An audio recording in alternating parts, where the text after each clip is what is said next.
ada dalam mulai dari kitab Kejadian sampai dengan kitab Wahyu, kita bisa sebut sebagai kitab Injil. Kalau penekanannya adalah kabar baik atau kabar gembira. Itu beberapa nama atau istilah yang sering kita pakai. Lalu yang hal kedua yang menjadi perhatian sebagai persiapan untuk UP itu adalah pengelompokan kitab suci. Di dalam modul Bapak Ibu temukan ya pengelompokan kitab suci baik untuk perjanjian lama maupun untuk perjanjian baru ya. Nah, di dalam modul itu kitab suci itu dibagi dalam 3 kelompok besar. Ya. Berlaku untuk perjanjian lama maupun perjanjian baru. Untuk perjanjian lama sejarah, kitab hikmat kebijaksanaan dan kitab kenabian. Demikian juga nanti untuk perjanjian baru di dalam modul itu pembagiannya ada kitab sejarah, ada hikmat kebijaksanaan atau surat-surat didaktis dan kitab kenabian. Nah, untuk perjanjian lama memang di dalam modul juga ya kitab suci perjanjian lama itu dibagi dalam 4 kelompok. Ada kitab Taurat dan ada kitab sejarah.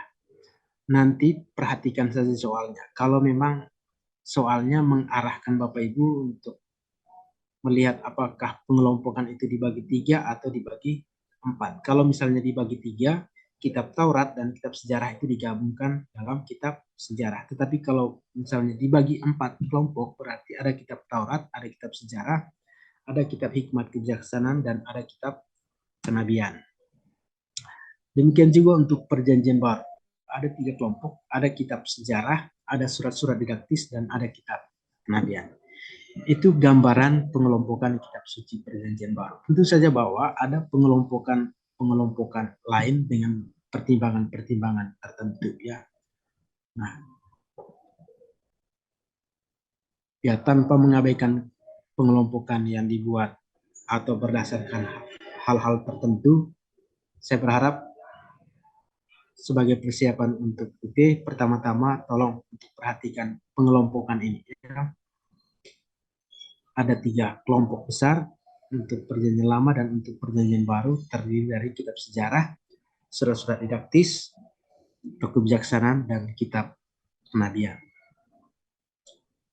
Untuk perjanjian baru sendiri, yang digolongkan kitab sejarah itu adalah Injil dan Kisah Para Rasul, sementara untuk surat-surat didaktis itu adalah surat-surat Paulus dan surat-surat Katolik, dan untuk kitab kenabian dalam perjanjian baru itu adalah kitab Wahyu. Itu gambaran pengelompokan kitab suci. Hal ketiga yang Bapak Ibu perlu dalami juga adalah tentang inspirasi kitab suci. Di dalam modul Bapak Ibu temukan beberapa teori tentang inspirasi. Nah, diharapkan bahwa teori-teori yang ada di dalam modul akan membantu kita untuk memahami bagaimana pemahaman atau pandangan Gereja Katolik tentang inspirasi, sehingga kemudian kita menerima bahwa kitab suci itu adalah sabda Allah. Memang secara singkat di dalam modul dijelaskan bahwa inspirasi itu aktivitas atau kegiatan Allah yang mempengaruhi dan memberikan ilham kepada manusia untuk menulis dan menghasilkan sesuatu sesuai dengan kehendak Allah sendiri. Nah, terkait dengan penjelasan ini, ada 5 teori yang sekiranya akan membantu kita semakin memahami. Nah, dari kelima teori yang ada, teori inspirasi natural, inspirasi konsep, inspirasi parsial, okasional, atau verbal dictation. Teori mana yang kemudian diakui oleh gereja? Nah, terkait dengan hal ini, ya, hari ini saya mengarahkan Bapak Ibu untuk coba nanti mencari di dalam Dei Verbum itu, seperti apa pandangan Gereja Katolik tentang inspirasi. Oke. Lalu untuk bahasa asli penulisan kitab suci, ya, secara umum ada 3 ya, bahasa yang dipakai dalam penulisan kitab suci. Bahasa Ibrani, bahasa Aram, dan bahasa Yunani. Iya. Untuk perjanjian lama sebagian besar ditulis dalam bahasa Ibrani, sementara untuk perjanjian baru sebagian besar ditulis dalam bahasa Yunani. Lalu ada bahasa Aram untuk perjanjian lama khusus untuk kitab Izra dan sebagian kitab Daniel. Sementara untuk perjanjian baru yang menggunakan bahasa Aram itu hanya Injil Matius. Sementara yang menggunakan bahasa Yunani dalam perjanjian lama itu hanya 2 Makabe dan kitab kebijaksanaan Salomo. Itu gambaran bahasa asli penulisan kitab suci. Lalu yang berikut adalah naskah kitab suci. Bahwa studi kitab suci itu terus berlangsung ya, sekarang dan di masa yang akan datang, dan bukan tidak mungkin nanti dari berbagai studi dan penggalian-penggalian arkeologi akan ditemukan naskah-naskah baru. Tetapi setidaknya sampai dengan saat ini yang kita miliki, yang naskah yang paling tua dari kitab suci itu ada naskah Sinaiticus, ada naskah Vatikanus, ada naskah Alexandrinus. Untuk naskah Sinaiticus itu ada di Gunung Sinai, dan naskah Vatikanus itu yang ada di Vatikan. Dan dalam naskah Vatikanus ini hampir seluruh tulisan perjanjian baru ada dalam naskah ini. Demikian juga untuk naskah Alexandrinus, ya, hampir semua tulisan perjanjian baru. Ini beberapa naskah tertua yang kita miliki sekarang ini. Naskah Sinaiticus, naskah Vatikanus, dan naskah Alexandrinus. Hal lain yang perlu dipelajari juga adalah soal peran dan fungsi kitab suci. Tentu saja bahwa Bapak Ibu bisa menambahkan ya peran dan fungsi kitab suci. Mungkin berangkat dari pengalaman iman personal kita, atau mungkin juga kita terbantu dengan refleksi-refleksi yang dibuat oleh orang lain lalu kemudian menginspirasi kita. Tetapi setidaknya ada 4 peran dan fungsi kitab suci yang perlu kita pelajari. Yang pertama itu kitab suci sebagai santapan jiwa, kitab suci sebagai media komunikasi dan dialog, kitab suci sebagai pedoman iman dan moral, dan kitab suci sebagai alat persatuan dan kesatuan. Lalu yang kelima itu adalah yang berikut adalah ciri dan corak kitab suci. Ada 5 ciri corak kitab suci yang Bapak Ibu temukan di dalam modul. Yang pertama itu kitab suci, kitab yang diturunkan dari surga. Hal ini kita bisa hubungkan nanti dengan gagasan tentang inspirasi atau juga nanti tentang nama dan istilah kitab suci itu sendiri. Ya. Allah tidak melemparkan buku yang sudah jadi lalu kita tinggal menadah tangan untuk menangkap apa yang dilemparkan dari surga itu ya. Tapi bagaimana manusia secara penuh terlibat dalam proses pembentukan atau penulisan kitab suci. Karena itu juga ciri yang kedua, maka kitab suci itu bertumbuh dalam sejarah. Dan bagaimana proses pembentukan pertumbuhan kitab suci itu berjalan beriringan dengan sejarah bangsa Israel atau sejarah awal kekristenan. Lalu yang ketiga, kitab suci juga berisi pengalaman iman. Kita lihat tadi beberapa penjelasan terkait nama dan istilah kitab suci. Kitab suci tidak bisa dipisahkan dari pengalaman iman, bagaimana ya para penulis itu merefleksikan tanggapan mereka atas tawaran keselamatan, tanggapan terhadap wahyu ilahi dalam bentuk tulisan. Maka kemudian ciri yang berikut, kitab suci adalah kitab yang berisikan berbagai tulisan dan karangan. Dan yang terakhir, kitab suci adalah kitab yang berasal dari umat dan untuk umat. Hal ini sangat terkait erat dengan proses kanon kitab suci, bahwa yang menentukan sebuah tulisan itu kanonik atau diterima sebagai kitab suci tidak lain adalah otoritas gereja, ya, otoritas komunitas umat beriman, dan kemudian setelah diputuskan sebagai tulisan kanonik atau sebagai kitab suci, ya, kitab itu akan membantu atau ditujukan kepada umat beriman sebagai pedoman iman dan moral. Oke.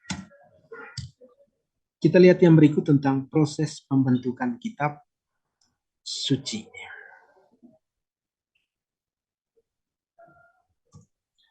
secara singkat proses pembentukan kitab suci untuk perjanjian lama dan perjanjian baru kurang lebih sama ya. Mulai dari cerita-cerita lisan, lalu dari cerita lisan itu pelan-pelan ditulis, lalu masuk ke tahap penyuntingan, redaksi ulang, lalu penentuan atau kanon kitab suci, mana yang diterima sebagai tulisan yang kanonik. Nah, untuk perjanjian lama kita berangkat dari cerita lisan tentang asal usul dan sejarah suku ya, atau juga cerita tentang pahlawan suku atau tempat suci. Baru kemudian pada zaman kerajaan, cerita-cerita yang diwariskan secara lisan dari generasi ke generasi ditulis oleh sekelompok yang disebut cendekiawan. Jadi dari cerita-cerita lisan tadi kemudian pelan-pelan ditulis oleh kelompok kebijaksanaan. Sehingga dalam penulisan kitab suci itu misalnya kita pahami ada beberapa tradisi. Misalnya ada tradisi Yahwista, ada tradisi Elohista, ada tradisi Deuteronomis atau tradisi Prester, Kodeks, dan seterusnya. Nah, selain kaum cendekiawan ini, juga para nabi turut berperan dalam proses pembentukan kitab suci, terutama terkait dengan nubuat mereka yang walaupun disampaikan secara lisan, tetapi lambat laun oleh para pengikut, oleh para muridnya, ya, pewartaan lisan itu pelan-pelan ditulis. Singkat ya, diperkirakan setelah masa pembuangan, khusus untuk perjanjian lama, tulisan-tulisan itu sudah disatukan dan mendapat bentuk yang kurang lebih seperti yang kita miliki, terutama untuk perjanjian lama. Walaupun kemudian ternyata ada perbedaan terkait dengan susunan kitab misalnya. Tetapi gambaran umum untuk perjanjian lama sudah memiliki bentuk setelah pembuangan. Oke, terkait dengan pembentukan kitab suci tadi saya katakan bahwa ini juga berkaitan dengan sejarah bangsa Israel, dan secara singkat kita bisa melihat perjalanan bangsa Israel itu bisa dibagi dalam 9 periode. Mulai dari periode yang paling tua itu adalah periode para bapak bangsa, diperkirakan tahun 1900 atau 1800 sampai dengan 1600 sebelum Masehi, sampai dengan yang relatif baru itu adalah Israel di bawah kekuasaan Yunani ya, sekitar tahun 333 sampai dengan tahun 63 sebelum Masehi. Dan bagaimana ya kitab suci ini pelan-pelan terbentuk sesuai dengan perjalanan sejarah bangsa Israel tahap demi tahap. Di dalam modul tolong diperhatikan ada tabel ya tahun proses pembentukan kitab suci. Nah, saya sampaikan yang paling tua misalnya di abad ke-13 sudah mulai muncul ya tulisan Pentateuch atau Taurat Musa ya. Dan juga dari tradisi penalukan. Lalu setelah abad ke-13, abad selanjutnya 12 sampai kemudian masuk di abad 1 sebelum Masehi yang paling relatif baru ya. 1 Makabe, Yudit, dan kebijaksanaan. Itu untuk perjanjian lama ya. Yang paling akhir itu adalah 1 Makabe, Yudit, dan kebijaksanaan diperkirakan muncul di abad 1 sebelum Masehi. Nanti yang lain-lain tolong diperhatikan ya di dalam modul itu. Demikian juga untuk perjanjian baru ya, mulai dari cerita lisan tentang hidup dan karya Yesus ya, yang disampaikan oleh para rasul kepada kelompok jemaat tertentu. Tetapi kemudian para rasul ini semakin tua dan mulai meninggal, sehingga untuk menjaga orisinalitas pewartaan mereka, apa yang diwartakan oleh mereka pelan-pelan ditulis ya. Nah, selain pewartaan para rasul tentang hidup dan karya Yesus, juga perjanjian baru terbantu dengan untuk perjanjian baru ditambah dengan ya, pewartaan rasul Paulus ya di Asia kecil, sehingga kemudian ada surat-surat Paulus dan juga surat-surat Katolik. Sehingga sekali lagi secara singkat pembentukan kitab suci itu mulai dari tradisi lisan, lalu pembentukan tradisi tertulis, pengumpulan tulisan-tulisan, sampai dengan kanon kitab suci. Nanti bisa dilihat dalam modul. Nah, setelah penulisan kitab suci ini, lalu tahap yang berikut sebenarnya kita masuk di kegiatan belajar ketiga yaitu kanon kitab suci. Ya. Nah, kanon itu sendiri diambil dari bahasa Ibrani kane yang berarti ya, alat pengukur. Ya. Itu arti asal usul kata, lalu dari alat pengukur ini berkembang arti lain dari kanon itu sebagai peraturan atau kumpulan peraturan atau rumusan pengakuan iman atau peraturan-peraturan gereja dalam arti aturan atau rentetan. Dan untuk proses kanon perjanjian lama ya kita baca dari perspektif gereja Katolik ya.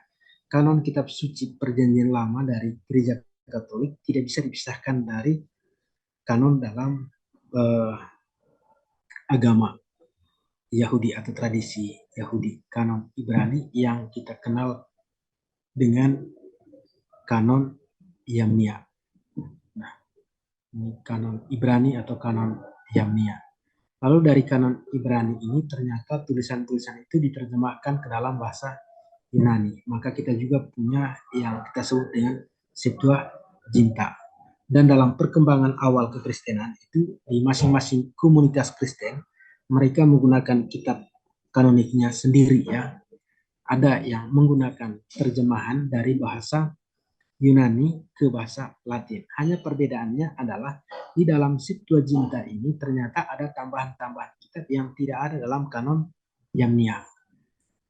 Sehingga kalau misalnya ada terjemahan dari bahasa Ibrani ke bahasa Latin, maka ada kemungkinan, kalau terjemahannya dari bahasa Ibrani ke bahasa Latin, maka ada beberapa kitab yang tidak ada kalau dibandingkan dengan terjemahan dari bahasa Yunani ke bahasa Latin.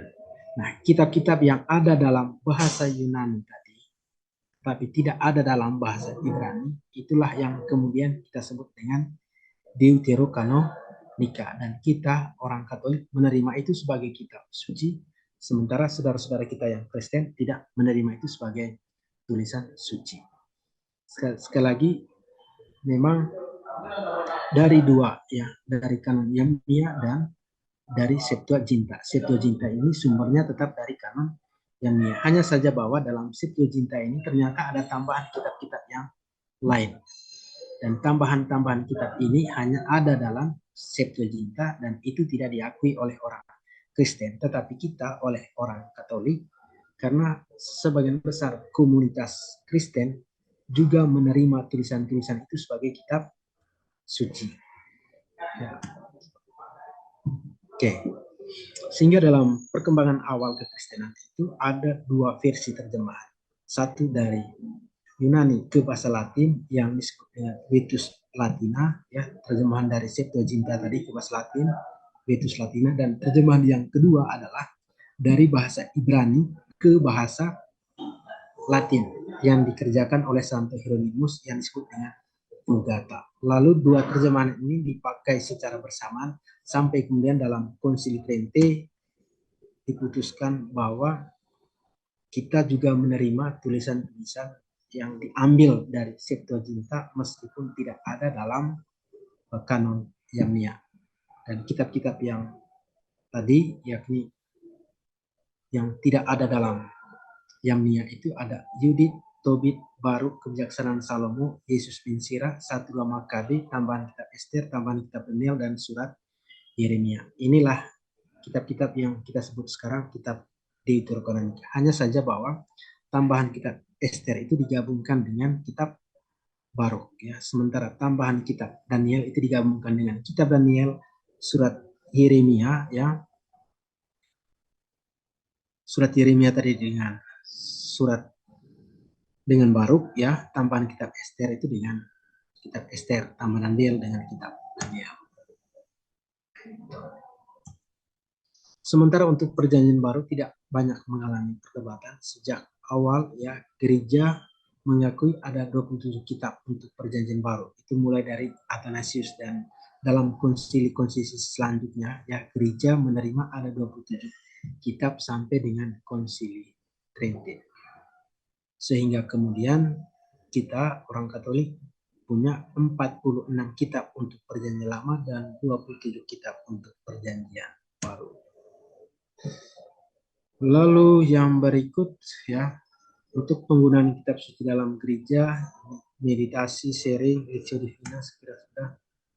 Lalu bagaimana penggunaan kitab suci dalam liturgi, saya kira ini sudah familiar dengan kita. Untuk hari Minggu dan hari Raya ada tahun A, tahun B, tahun C. Untuk hari harian ada tahun 1 dan tahun 2. Yang berikut adalah tentang homili dan khotbah. Kalau homili itu adalah pewartaan selalu dalam konteks liturgi. Sementara perwartaan di luar konteks liturgi itu tidak tepat kalau disebut homili. Hanya lebih tepat disebut khotbah. Khotbah ini dia bisa untuk pewartaan dalam konteks liturgi, juga pewartaan di luar konteks liturgi. Dia makan dari dua piring yang berbeda, satunya dari liturgi, satunya di luar perayaan liturgi. Sementara untuk homili, dia khusus untuk pewartaan dalam konteks liturgi. Tidak tepat untuk menyebut itu sebagai pewartaan homili kalau dilaksanakan di luar konteks liturgi. Dan untuk penafsiran kitab suci itu ada 4 metode yang ada dalam modul itu. Ada historis kritis, ada literer, ada kanonik, dan ada 5B1H. Untuk dua pendekatan awal, metode historis kritis dan literer, terkandung juga kita sebut dengan ya, penafsiran yang fragmentaris.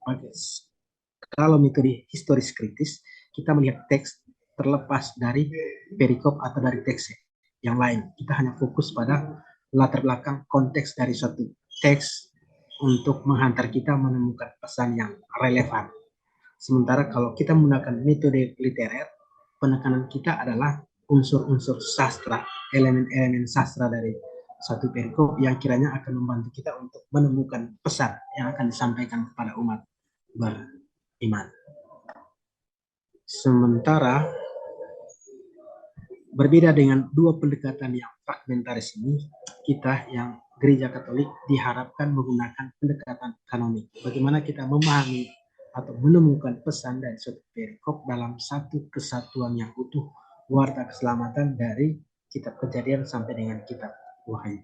Artinya satu teks, satu perikop dia tidak berdiri sendiri. Ya. Kalau fragmentaris dan historis kritis ya, satu teks cenderung dilihat terpisah dari teks yang lain karena dia akan melihat bagaimana konteks latar belakang atau elemen sastra. Sementara kalau kanonik dia lebih melihat pesan itu dalam satu kesatuan dengan warta keselamatan secara utuh dari perjanjian lama sampai dengan perjanjian baru.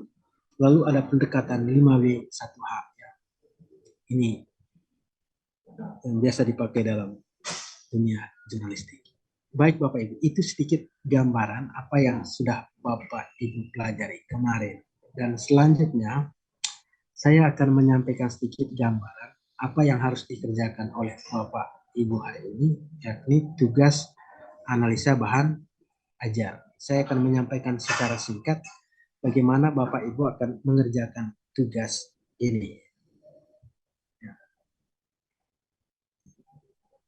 Untuk tugas hari ini, sumber satu-satunya adalah dokumen di Verbum.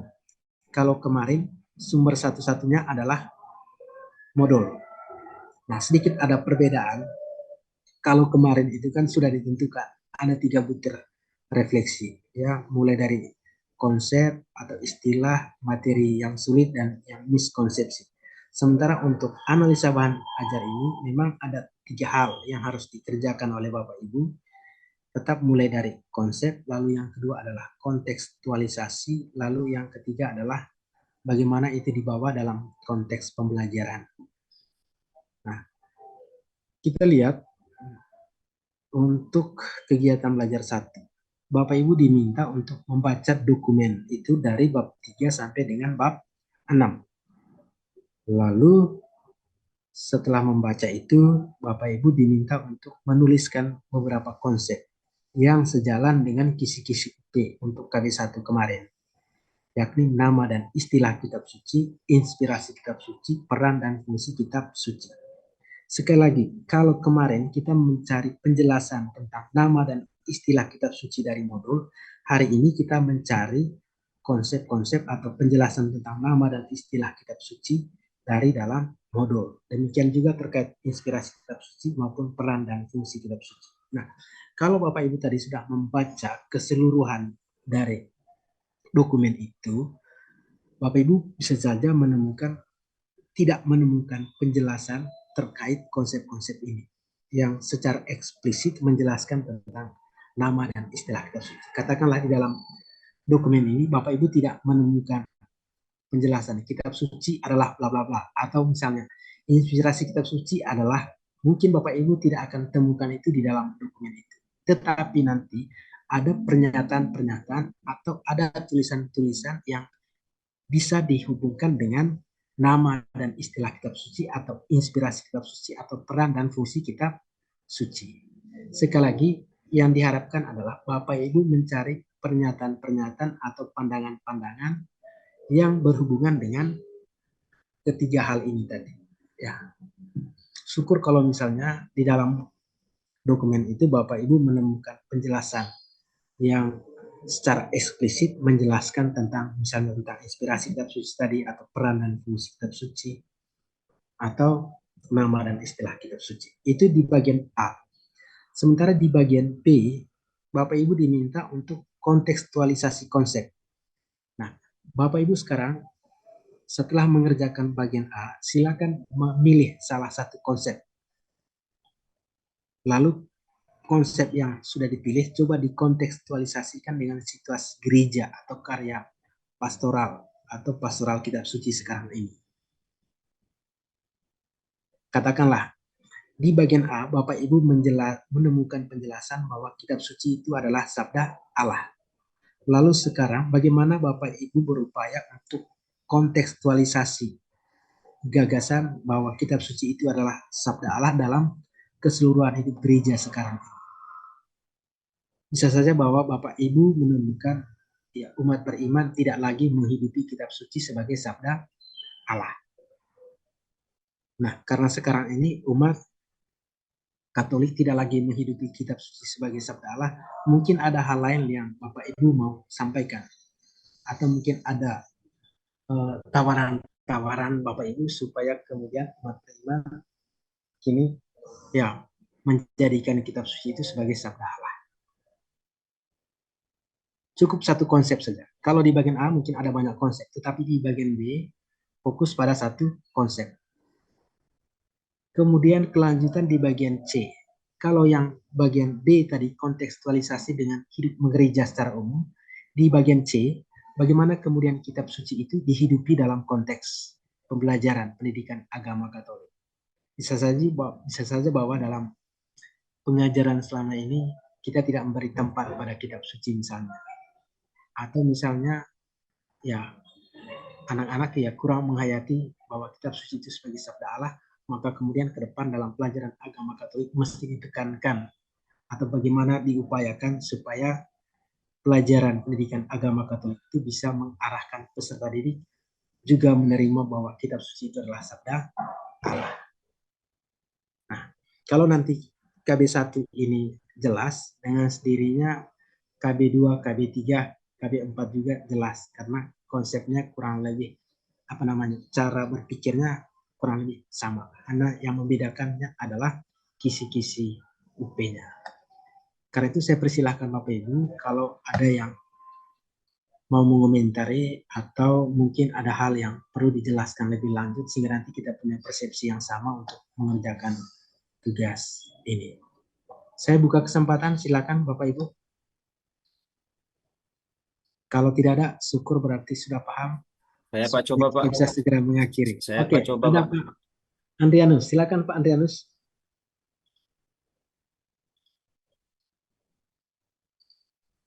Baik, selamat pagi Pak Timotius. Pagi. Berkaitan dengan tugas hari ini KP1 sampai dengan KP4 dan juga ini ada hubungannya dengan kemarin yang KP1 sampai dengan KP4 juga. Nah, khususnya di KB3, khususnya di KB3 itu kemarin itu saya menemukan apa istilahnya, kalimat yang saya sendiri agak bingung.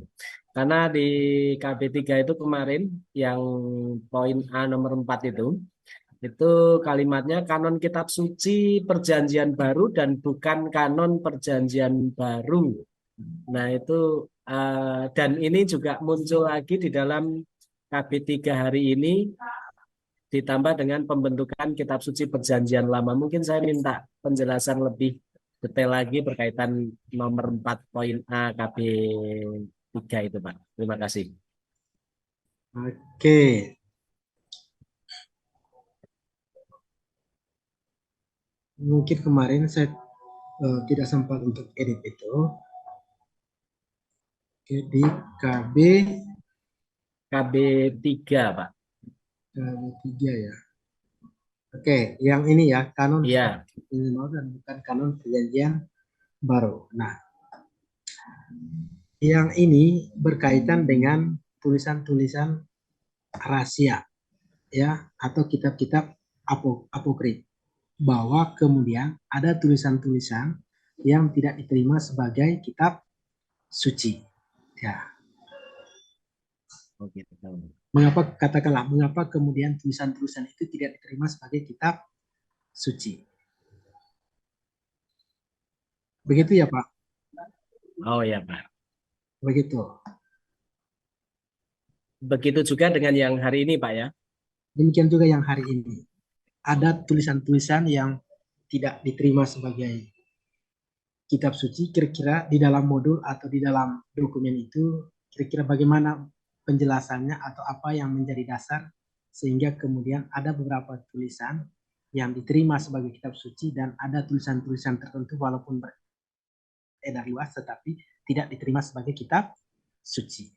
Nah, coba nanti cari penjelasannya di dalam hari ini, cari penjelasan itu di dalam dokumen di Verbum. Baik. Begitu ya Pak? Berhubung nilai yang kemarin belum keluar, khususnya di KP3, terus terang punya saya yang poin A nomor 4 itu kemarin saya karena memang saya belum paham, jadi belum saya isi. Kalau misalkan diperbaiki, kira-kira gimana, Pak? Mumpung nilai belum keluar. Oke, nanti saya coba. Kalau masih bisa dikirim, coba dikirim saja Pak ya. Oh ya, ya, Sambil nanti siap. saya sampaikan ke mereka yang sekarang di Semarang gitu. Oh, Itu baik, baik. tapi Siap, paling siap. tidak gambaran untuk semua ya, yang itu terkait dengan tulisan-tulisan rahasia yang berkaitan dengan kanon kitab suci.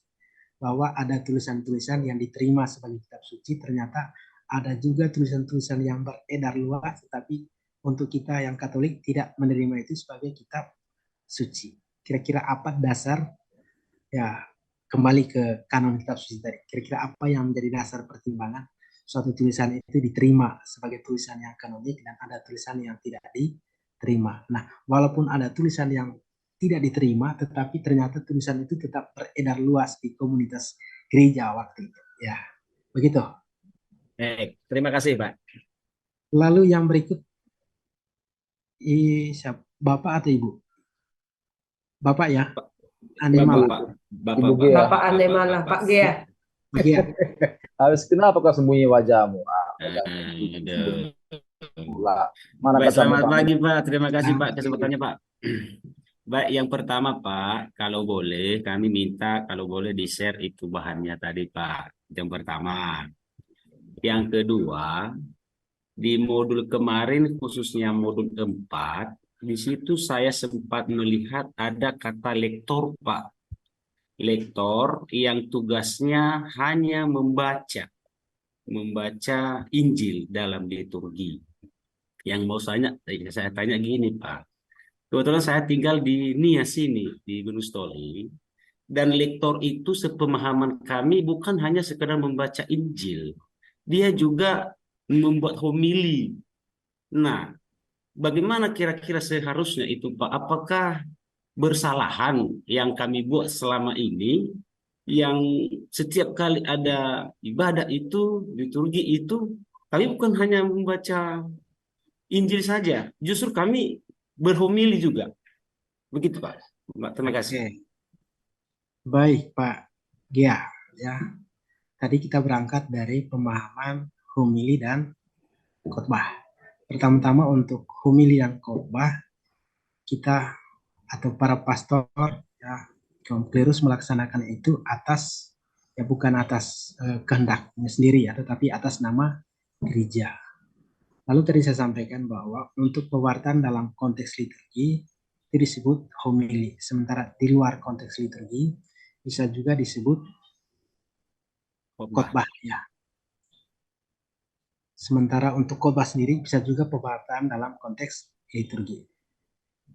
Nah, kalau misalnya ada tugas lain, ya kita diminta untuk mewartakan sabda di radio kah atau di televisi kah, itu lebih tepat disebut khotbah misalnya kalau kita berangkat dari sabda Allah atau misalnya ajaran-ajaran resmi gereja. Kita bisa sebut sebagai khotbah, tetapi kita melaksanakan itu bukan atas nama pribadi, ya, tapi atas nama gereja.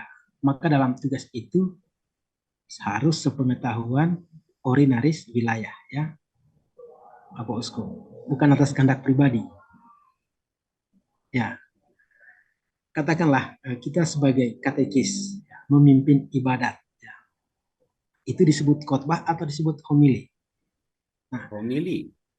Karena dalam konteks ibadat, tetapi kita melaksanakan itu sekali lagi bukan atas nama pribadi dan atas kehendak diri sendiri, tetapi atas nama gereja dan sepengetahuan orinaris wilayah, dan kita menyampaikan pewarta itu berdasarkan kitab suci yang diwartakan pada saat perayaan itu berlangsung, bukan diambil dari tempat lain ya.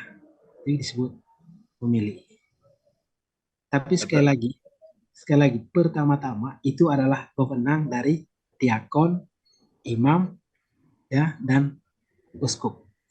Hanya dalam situasi tertentu karena kekurangan tenaga ya awam ya, terutama dalam konteks gereja Indonesia ya, bagaimana kemudian awam itu terlibat dalam pewartaan itu. Tapi sepenuhnya sebenarnya itu menjadi wewenang kaum klerus ya, bukan kita yang awam. Tetapi karena dalam konteks kita kekurangan tenaga pastoral, maka ibadat-ibadat tertentu itu dipimpin oleh awam, maka pada saat itu juga ya kita melaksanakan tugas bukan atas kehendak kita sendiri, tapi atas nama gereja. Nah, kalau itu disampaikan dalam perayaan tadi, ya itu berarti kita sebut sebagai homili. Walaupun sekali lagi, pertama-tama itu adalah wewenangnya kaum klerus, bukan kita yang awam, ya. Gitu. Dalam artian Pak, itu tidak sejalan dengan yang seharusnya, tapi tidak bersalahan begitu ya? Artinya kan tetap kembali ke orinaris wilayah setempat ya. Yang pastikan katekis itu ya artinya sudah melalui missio kanonika ya. Missio kanonika itulah. Halo? Pak, iya Pak. Oke. Iya Pak. Iya Pak. Jadi untuk kita yang katekis melalui missio kanonika itu kan, kita melaksanakan tugas pewartaan itu atas nama gereja. Kita memimpin ibadat pasti sepengetahuan pastor paroki yang paling dekat dengan kita ya. Karena itu ya dalam pengalaman praktis sebaiknya kalau misalnya kita mau memimpin ibadat ya, kalaupun dia pastor meminta kita sendiri yang menyusun, tetapi paling tidak pastor harus tahu apa isi renungan, apa isi pewartaan kita ya, begitu. Itu kalau misalnya kita benar mengikuti ketentuan kitab hukum kanonik. Tetapi selebihnya tergantung bagaimana konteks gereja lokal masing-masing, tetap menjadi kewenangan dari orinaris wilayah, dalam hal ini Bapak Uskup.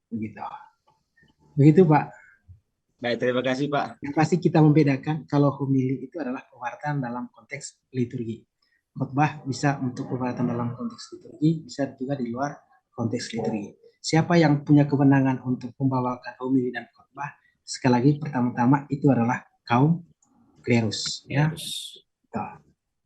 Awam melaksanakan itu bukan atas kehendak pribadi, atas nama gereja, dan itu berarti ya kita melaksanakan itu harus pengetahuan koordinaris wilayah. Ya, begitu. Baik Pak, terima kasih Pak.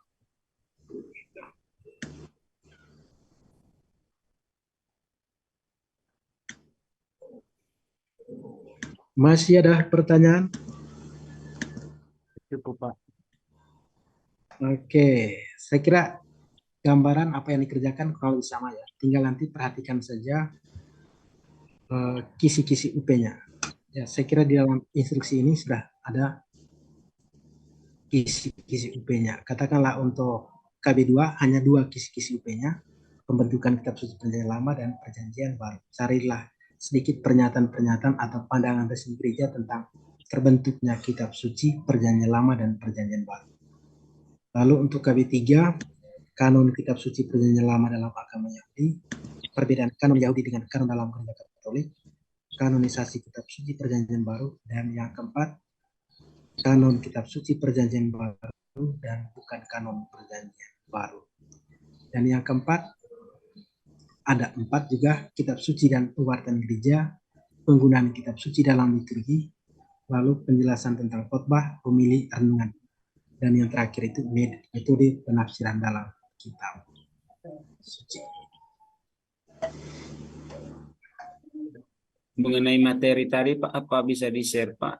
Oke, nanti untuk materinya akan di-share, tapi mungkin nanti agak siang sedikit ya. Serius mau Bapak ya? Kalau tidak ada pertanyaan, bagaimana kita bisa segera akhiri? Tadi saya Pak, minta saya mau bertanya sebentar. ya. Halo Pak, saya mau Agustina, bertanya sebentar. silakan. Ini Pak tentang kanon Yahudi itu Pak, apa itu disebut juga dengan kanon Yamnia Pak? Ya, yang itu kita ngomong tentang kanon Yamnia atau kanon Ibrani itu. Oh, terima Tinggal kasih ya Pak. cari dalam dokumen De Verbum itu bagaimana pandangan gereja tentang kanon Yamnia ini. Begitu. Apakah gereja Katolik menolak kanon Yamnia atau menerima kanon Yamnia? Bagaimana dalam kaitannya dengan perjanjian baru? Siapa tahu nanti Bapak Ibu temukan sedikit penjelasannya itu di dalam di Verbum. Begitu. Pak, terima kasih ya Pak. Baik, kalau semuanya sudah jelas apa yang dikerjakan, kita bisa segera akhiri sesi ini. Sekali lagi mohon maaf saya menyampaikan materi ini agak buru-buru. Tadi saya minta izin kurang lebih 1 jam saja ya. Oke Pak, baik Pak, terima kasih Pak. Terima kasih banyak. Terima kasih Bapak. Oke, kita tutup dengan doa. Silakan salah satu dari antara Bapak Ibu boleh memimpin doa. Mari teman-teman kita bersatu dalam doa. Dalam nama Bapa dan Putra dan Roh Kudus. Amin. Amin. Allah Bapa yang Maha Baik, kami sungguh bersyukur atas segala penyertaan-Mu kepada kami, khususnya dalam pertemuan kami, dalam membahas beberapa materi dalam pertemuan Jum pagi ini. Semoga kiranya ya Tuhan, apa yang telah kami pelajari bersama dapat kami pahami dan dapat kami terapkan di dalam setiap tugas-tugas dan tanggung jawab kami, khususnya mendidik anak-anak yang Kau percayakan di tapi juga kami akan melanjutkan kegiatan kami. Berkatilah kami, sertai kami, khususnya sepanjang hari ini. Terpujilah namamu selalu, sekarang dan selama-lamanya. Amin. Dalam nama Bapa dan Putra dan Roh Kudus. Amin. Terima kasih banyak. Terima kasih Pak. Terima kasih Pak. Oke, saya keluar lebih dulu. Pagi. Kalau mau berdiskusi, saya keluar lebih awal ya. Ibu. Nanti salah satu dari Bapak Ibu yang akan jadi host dan untuk menutup. Rapat. Atau bagaimana? Saya tutup untuk semua. Ditutup saja Pak. Kalau misalkan diskusi nanti kita bikin Tutup link. aja Pak, tutup aja. Oke, selamat berjuang untuk hari ini, hari baik. Oke Pak, selamat pagi. Sudah tutup aja Pak. Pagi Pak. Terima Pagi kasih. Pak.